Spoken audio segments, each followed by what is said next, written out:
So they're setting up my slides. So I'll just give you a little bit of background because I don't want to waste anyone's time here. I've been selling for 17 years. And I have a pretty interesting background on how I got into sales, and we'll talk about that in a minute. But I was inspired just being here and seeing what you guys do and hearing some of the stories that everyone's telling me on the doors.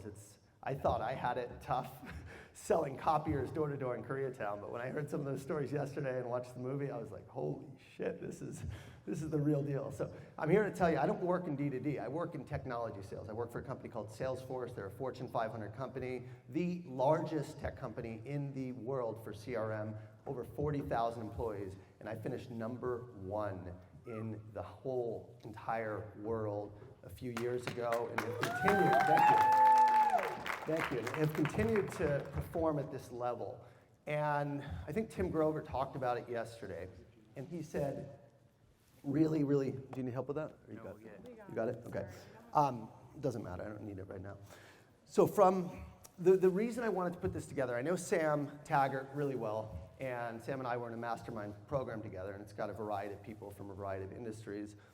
And before I joined this program, I was probably, take it back about 3-4 years ago, good reps, really good reps at Salesforce make about $250K a year. And I imagine pretty good reps where you guys are probably doing 250, 300-ish, very doable. But there were these rumors of people making $1 million a year at Salesforce. And I didn't believe it. I didn't think it was possible because these are individual contributors. And I didn't know what they were doing. And I had been grinding it out for 14 or 15 years, doing what I knew, which was a lot of activity and busting my tail and getting kind of that same result all the time. And I was fed up with myself. I said, this is not enough. I'm not fulfilling my potential here. How can I go out and get to that next level? And so I decided one day after missing my quota, I was at 97%, I missed it by a few thousand, and I said, F this, I am done. This is never gonna happen again. And I held that pain, and I said, I'm starting over, I'm starting fresh, and this kind of culminates me being up here, a 3-year journey, and I'm pleased to tell you what I'm gonna share today is the secret. It is the way that I've been selling over the past 3 years that's helped me in the past 3 years clear as an individual, W-2, not sales, but income, 7 figures, 2 of the last 3 years. So it is possible.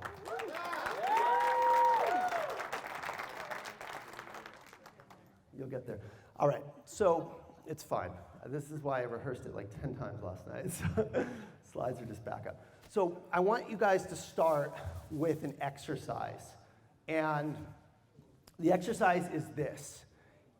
I want you to write down why you went into sales in the first place.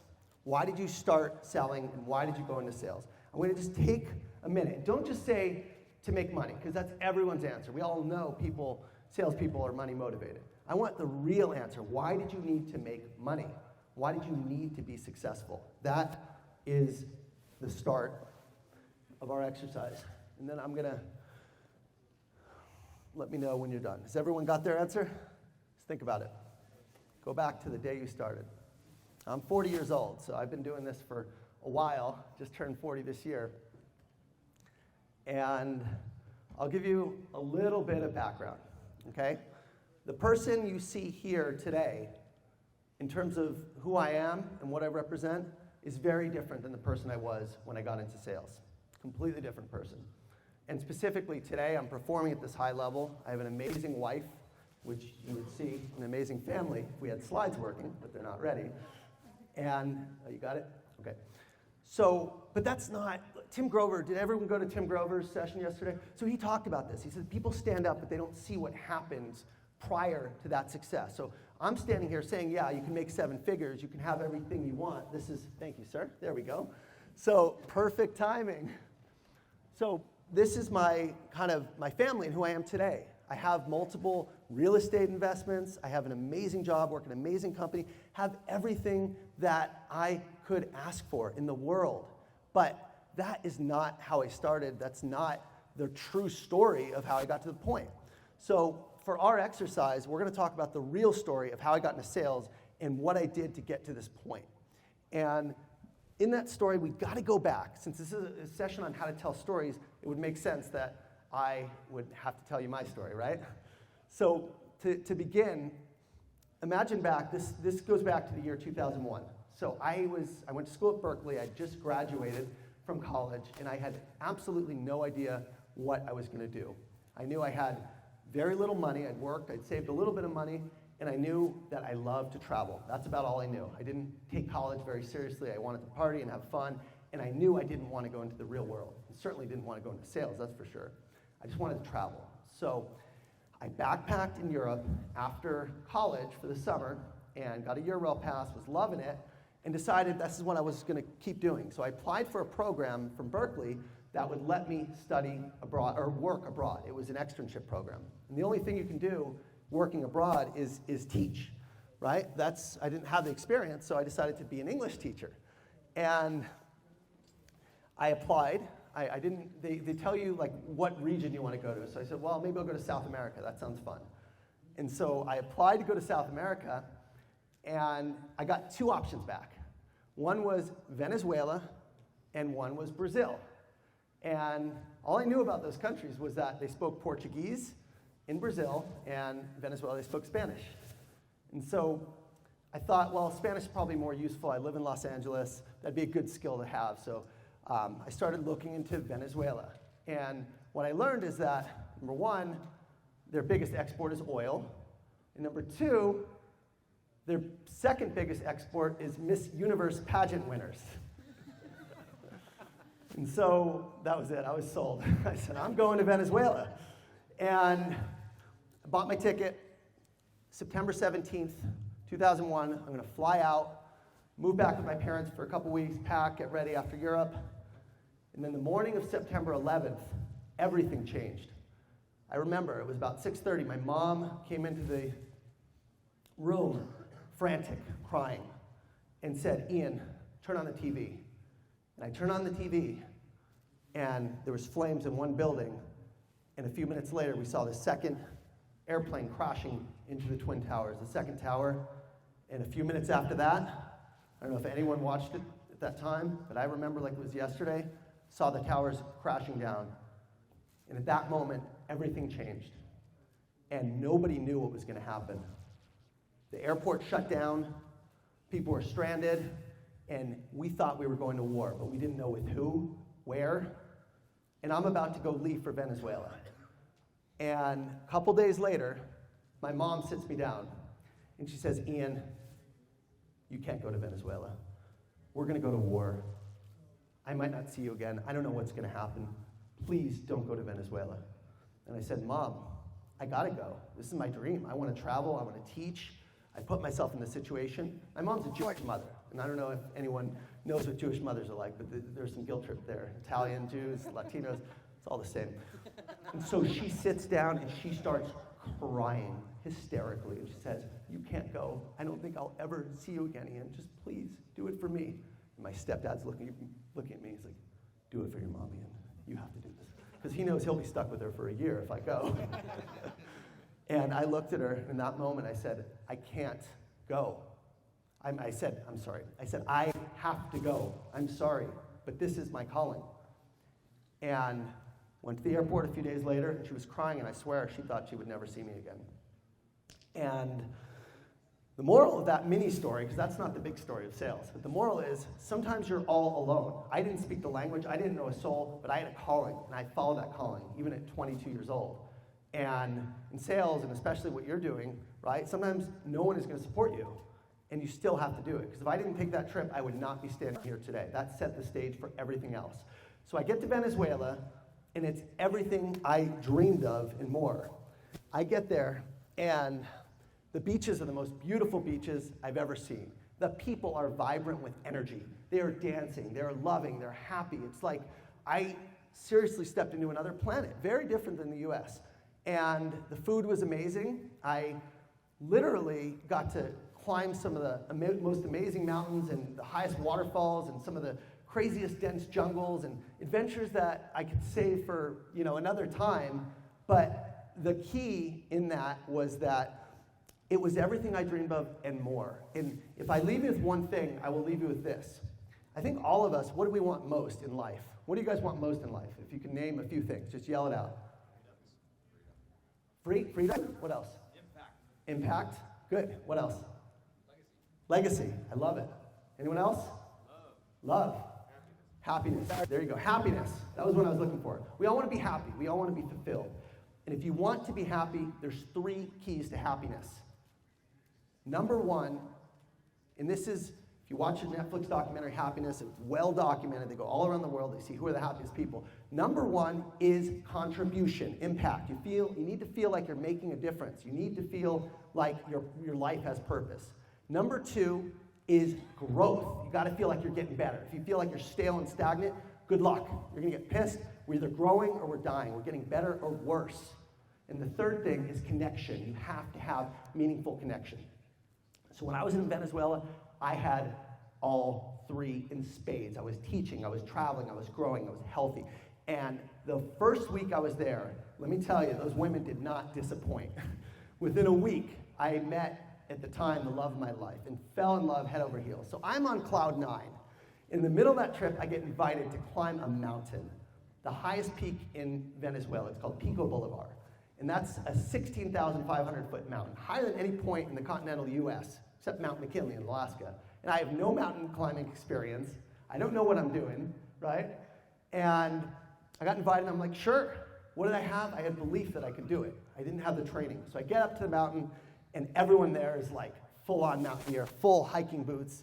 I had my little New Balance trail runners, was not prepared. They had, sub-zero sleeping bags, light equipment. I had nothing. I had my REI camping bag and just, my light backpack. And I was not prepared, but I didn't care. I was determined. I had a belief, and I got to the very top of the mountain first of everyone there. And those guys have been training for 6 months. So we'll get to the storytelling in a minute on how to tell stories, but this is me sitting at the top at 22 years old, the top of Pico Bolivar in Venezuela. I just dig this thing up from the archives. And at that moment, I literally felt on top of the world. I was in my height, above the clouds. I felt touched by God. I felt like anything was possible. And that experience stayed with me the rest of my life and infused inside of me that anything is possible. And so I tell this because the story doesn't necessarily have a happy ending. So keep in mind, we go back to the girl that I was with. I'm 22, she was 18, and the year flies by, one of the best years of my life, and we say, well, what do? Do we break up? Do we stay here, or do you come to the US? Like, how do we continue this? My visa was up. And we decided we wanted to continue the relationship, international long-distance relationship. And I made her a commitment, and I said, I will get you to the US within 1 year. I don't care how long it takes. I don't care what I have to do, but I'm going to get you to the US. And the only way to get her to the US, because she didn't have work experience, she couldn't get a working visa, was to get a student visa. And the only way to get a student visa is to put her through college. Now keep in mind, I made $100 a month in Venezuela. I had zero money.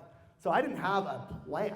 In fact, I wanted to be a photojournalist. I had been, after this moment, taking pictures and traveling to every national park in Venezuela and writing about it, and I built this killer portfolio, and I said, I'm going to go back, I'm going to work for National Geographic, I'm going to make all this money, you're going to be here for a year. So I get on a plane, head back, hit up National Geographic, hit up Discovery, hit up Travel Magazine, everything I could think of, send them my portfolio, send them, emails, crickets, nothing. I finally got a hold of someone in National Geographic, and sure enough, they said, well, how long have you been doing this? Oh, I was in Venezuela a year. Okay. Do you have a portfolio? I sent it to them. Okay. Do you have experience? Show me some articles you've written. I sent them my emails that I had. And they said, good luck, buddy. That's not how this works. You'll never get a job doing this. In fact, we don't even have half staff positions. People are out in the field writing these. They send it to us, and then we pay for it. It's all freelance. I'm like, shit, what do I do now?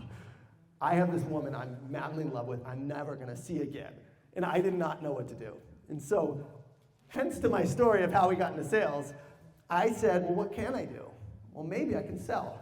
I worked at retail for one summer. I did well there. Got to be a good fit for a salesman, right? And so I applied for a sales job, and my first sales job, I actually applied for a few. The first was selling tombstones at a cemetery, and I said, no, that's not for me. The second was actually a door-to-door job. It was with ADT. And I found out it was commission only. I'm like, I gotta make money, I need something. And the third job was selling copiers, and they offered me a $22,000 base salary. I'm like, well, at least it's something. And the key thing that brought me in was this flyer. It said, make $50,000 your first year, $75,000 your second year, and $100,000 your first year. Guaranteed, big fat letters, guaranteed. I'm like, that sounds good. I can save up the $20,000 I need. If I make 50, I'm living with my parents, I don't have to pay rent, right? So save all my money. So I got an interview, and they laughed at me, and they said, there's no way, you're a teacher. Teachers are the least money-motivated people we can find. How and why do you want to be in sales? And I explained, if I don't succeed here, my love of my life I will not see. I have to be successful. I don't have another choice. And keep in mind, I was at a low of the low. I came from a high of a high to a low of a low. Living with my parents, no money, independence gone, no girlfriend. I was seriously determined to get the heck out of that situation and get on my own. And so they gave me the job, they gave me a chance. They stuck me in Koreatown, and I don't speak Korean. And so I got bashed, and I got beat up. No one would talk to me when they did open the doors. And I was going door to door in the building. It was door to door. It was just businesses, not residential. And I was getting thrown out, chased by security. I remember I had to go to the 12th elevator, then the 2nd, then the 11th. I had a system so I wouldn't get thrown out of the buildings. And I sucked. And about a month and a half into it, I broke my arm snowboarding in Mammoth. I decided to go off a huge jump, lost control, and smashed it. And so I did. Basically, go on medical leave, could not work. It was a horrible break. And now I'm equally, even worse defeated. Right? Because now I lost another 3 months of recovery. I didn't want to have surgery and get a metal rod in my arm and go through the airport every time and zing off like my dad when he had a bad accident. And so I'm like, no, I'm done. This is it. And sure enough, I did not give up. In fact, I said when I got back, I recovered. It was May. I said I'm going to do in 6 or 7 months what I promised in a year, and I did. And my boss, I asked him, what do I need to do, again, to be successful? You said guaranteed. Tell me what I need to do. I will do whatever you say. And he said, you do this, Ian, and you're guaranteed success. And this applies to door-to-door in spades. He said, every single day, you do 2 appointments, and you set 2 appointments every day. That means that you'll be doing 10 appointments a week, and every following week, you'll do another 10, because you've already set. So that's all you got to do. Do 2 and set 2. I don't care how many cold calls it takes, you do 2 appointments and you set 2 appointments every day, and then once a week, the manager will come out with you and we'll do a ride day, and I want you to stack the ride day with appointments. Set 6, 7, 8, and he'll sell for you. We'll show you how to sell, and you learn. You be a sponge. And that's what I did. I did not leave the field until I had my 2 set. In fact, 2 wasn't enough. I was setting 4 or 5. And I would run. We'd start our ride days at 7:30, 8 in the morning, and sure enough, we'd end up going until 8 at night. And within 7 months, I had saved enough money to pay a $10,000 check for college, to buy an airplane ticket, to put down my security deposit in my apartment, to fly in my girlfriend at the time, to live with me, and put her through school and get her there. So that was my story of how I got into sales. Thank you. So the moral of the story, the big moral of the story, is failure is not an option. Failure was not an option. If you're NASA and you're going up to outer space, right? If you're going to a mission, you can't fail or people die. If you have that same mindset around the doors, if you truly believe that you cannot fail because you have such a strong and compelling why, then you will be successful, guaranteed. Because that's the secret ingredient. That drive, storytelling is a skill, and I promise you, I'm going to show you how to do it right now. But the key is to have that drive, to have that frustration, to have that desire bigger than yourself, bigger than your ego, for something else bigger than you, whether it's love, whether it's your family, whether it's your mission, whether it's your purpose. You have to have a drive. And so why do we use stories to tell? Fast forward 15 years. I've been making $250, frustrated as hell with myself, and I said, I got to do something different.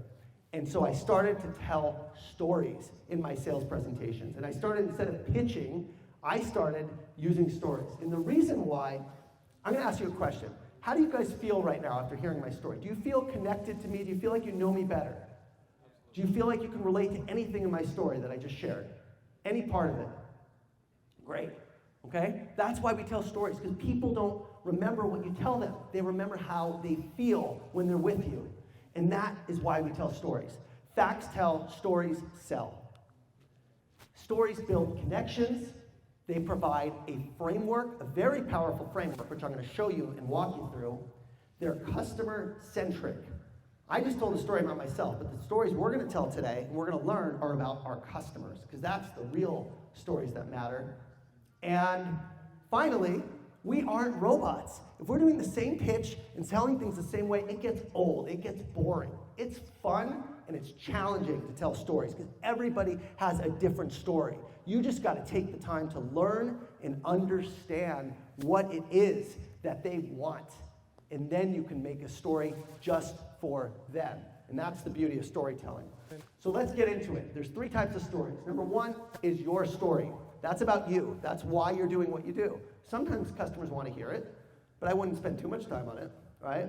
If you're going to do it, make it noble. I just told you my story, but the real fun stories, then there's other client stories. That's people, and this is more powerful than your own story. That's other people you help. Maybe the person down the street, you know, who you sold something to that was successful and you solved some challenges and pain point for them. People want to hear about others, because if you're talking about other people, right, it's different. It's not a sales pitch.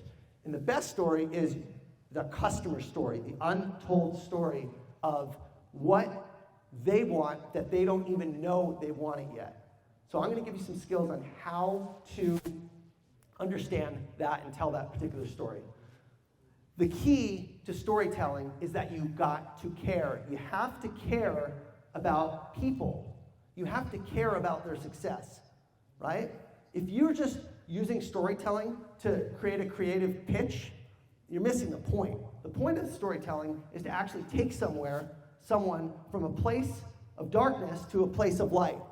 That is the goal of any story, is to help them get to a better place. And the way you do that is by caring about them and what they're doing today, showing concern and empathy. And in order to care, you have to get to know them. You have to ask good questions in order to tell a good story. So I'm going to give you some examples of how to do this across the board, and this can be your framework for a sales pitch. Now, keep in mind, the questions come first. The story is simply replaying the answers to the questions, so it's their pitch, not your pitch. It's their life, not your life. This is selling at another level. This is where you can actually learn something different and use it. And I'm telling you, it works. This is how I've been able to make the money I'm making right now and have the success I've had. So it starts with the who. It's who cares the most and who's the decision maker. Those are the key points. You've got to find out who cares. Because if the person you're pitching to doesn't care, you don't have a sale. Now, I'm going to give you an example with alarms. I'm putting a big pool and a great backyard in my house right now. I've got a back office, putting a lot of equipment, and I don't have an alarm system. So if anyone sells alarms in here, you know, you can come talk to me afterwards. But I have a Ring doorbell, okay? And my wife is sitting with our 3-year-old Max at home right now, and legit, she's worried. She's losing sleep because she gets nervous and paranoid about me being gone and someone breaking in. And we live in a super safe neighborhood, but she's still worried. Now, why is that important if you're a salesperson pitching to me?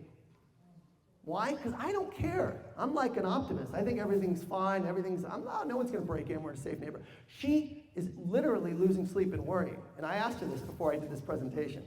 I said, honey, what would it mean to have an alarm system here? And she said, you know, I'd sleep better at night. She told me that. So if a sales rep were to ask me a question like, who cares the most about security? Or are you married? Does your wife ever get concerned about, you know, or your husband ever get concerned about breaking in when you're on vacation, right? And tell me, have you ever, you know, known anyone to get robbed? Do you worry about this stuff? Why does it matter? And then you get into the what questions. And the what is your current situation and the problems. So the alarm rep should ask me, well, what are you doing today? You got the Ring. Okay. Well, tell me, anything that you don't like or you wish you had on the Ring. Well, I'll be candid with you. It doesn't connect to the police department, right? And there's no way that the police can come out if there was ever a problem. And I'm using alarms just to say that this can apply to any kind of industry, door-to-door, solar, it doesn't matter, right? If you're asking solar, ask them about money and what they're paying and what they could do with that money, right? What are you worried about? What's the impact of those problems? Well, the impact of my wife worrying is that she's losing sleep at night, right? And we have a 3-year-old that she's concerned about. And this happened last night. She called me like 2 in the morning, and she was like scared. I'm like, we're getting along, honey, don't worry. The why is the most important piece. The why is why change? Why change? Why is this important to you? If you don't know why something's important to them, you don't have a sale. You're just pitching and telling. If you can get to their why and ask questions about why this matters, and if a sales rep can ask me about my wife and get that out, I'm buying on the spot because they're that good, okay? This is what you need to ask. If you're doing something that saves them money, for example, like solar, you need to ask, what could you do with this extra money? What would this enable you to do with your extra time if you're saving them time? Why is this important? Tell me, how would you feel knowing you could go on vacation and not having to worry about your house getting broken into? This is the shit that sells, guys. People are emotional. You have to get into their heads. You have to be able to understand what motivates people. The when. When do you plan to change? If I could take care of this right now and I show you a way to do it, is there any reason we couldn't move forward with this right now? What happens if you wait? And most people aren't going to buy on the spot. That's just reality. It takes a few times. When can I follow back? True story. A guy comes in, tries to sell me solar. Spends an hour on the pitch. I gave him my bills. He finds out, can't save me any money. I'm like, whatever, I'm not that passionate about the environment to spend this much right now. At the last minute, he tells me, oh, by the way, I do alarms. I said, well, that's interesting. At the last minute, I'm like, I gotta go right now. You've been here for an hour, but call me tomorrow. Let's set up some time. Do you think the guy called me? He didn't follow up. Idiot. That blows my mind. And he gave me his card. You think I'm going to call him? I don't care how big your need is. Customers don't call. You got to follow up. You got to have a system to follow up. This is sales 101. So when can you follow back up? And then do what you say you're going to do. Okay? My final piece is the how. The how is where it comes full circle. The how is where you tell them how you can make their lives easier, what you can do to solve their problems. The biggest sale I ever got, the biggest one, was because my customer asked me specifically, I asked my customer, it was a real estate brokerage, and we're selling CRM to them. And he was so passionate about getting this done. And I said, why is this so important to you? I've never seen a customer that's so bent on this.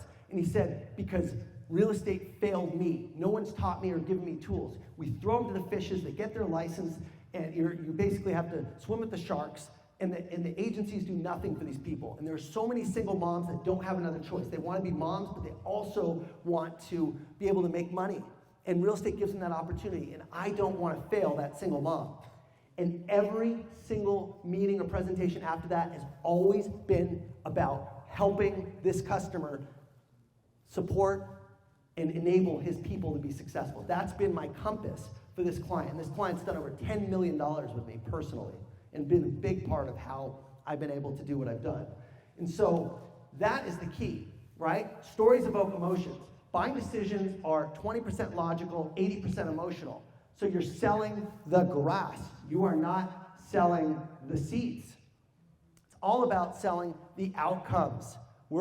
I'm getting peace of mind. I'm buying peace of mind knowing that my home and my family is secure. I'm not buying an alarm system and the bells and whistles that come with it.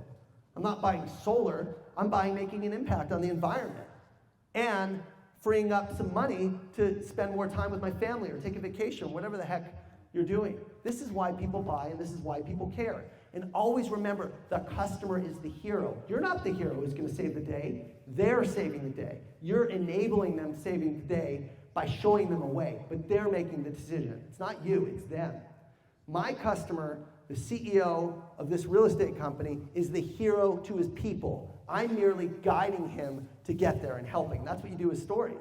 It's their idea. If it's your idea, it's not as credible. If it's their idea, if you can help them realize this is good for them through asking powerful questions and replaying it, then you got a sale guaranteed. This took my closing ratio, back to the copier story.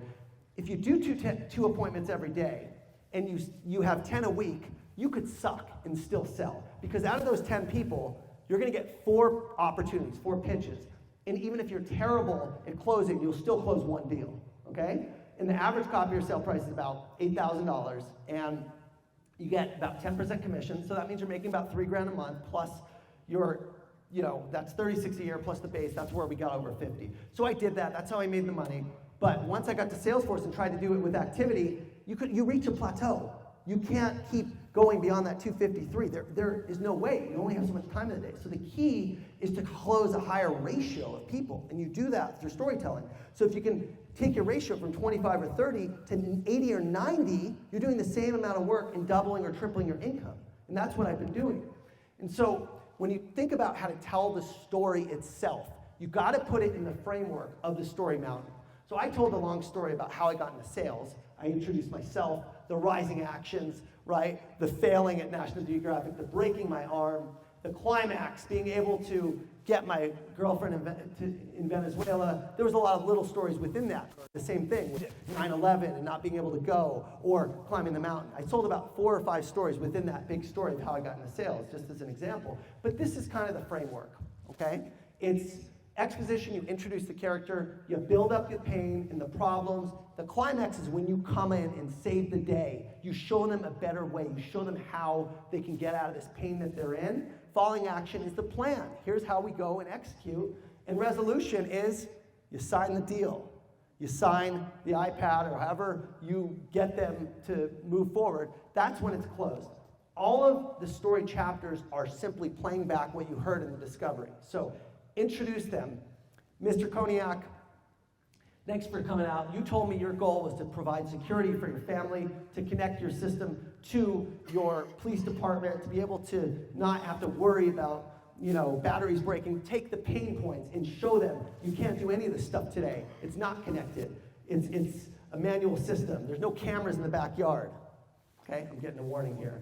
So you build up the pain, you reach the climax, which is how you help resolve the issue, and then you show them the following action, which is the resolution. That's when you say, here's what it costs for you to go, and here's how we're going to make you successful. Our people will be out here in a week to install this or set it up. We'll do a site survey. Whatever it is you got to do to show them the plan, you tell them about another client who you've won, and you close the deal. This is the framework for how you tell back the story. If you use this and you use the question framework, your ratios, it's all about them. Your pitches are about them. It's not about you. It's about your customer and solving problems. You highlight the pain, you build it up, you show the game. Take them from hell to heaven, from the pain to the promised land, and you make it rain. You make commissions. This is how you make your money. Okay? This is how you get to that next level. I'll leave you with this. Approach each customer with the idea of helping them and solving their problems or achieving a goal, not selling a product or service. This is next level. This is how the best of the best do it. They take the point of view of their customers, and if it's not good for them, so what? Okay? They move on. There's other people they can help, and they know that. So I promise you guys, take this framework. It's going to be new. We're not robots. You got to learn. You got to grow. You want to grow. You want to feel meaningful. You want to get impact of what you're doing. Help people. Solve problems. If you want to help yourself, all you got to do is either shoot me a text or an email. Just send me your first name and your last name. Remember, I'm not a motivational speaker. This is real world stuff. This is what I do every single day. I'm full-time for Salesforce. But it's so powerful that I'm on a mission to help people untap their full potential by selling at a higher level. And I'm here to tell you it is possible to make 7 figures and live the life of your dreams. I'm walking proof. I'm no different than anyone here, but I have drive, passion, and a desire to better myself. So if you send me an email or text me, what I'll do is I'll send you the whole copy of this presentation, and every single week I put out a video, a motivational video or a sales training video that I'll send you, get in your email, and we'll go out and start the week. It's Monday mornings, because I want to inspire people to live their best lives and help them. Because if I can do it for myself, I know anyone else can. Appreciate you guys being here, and hope you have an awesome rest of the day. I think we're ready.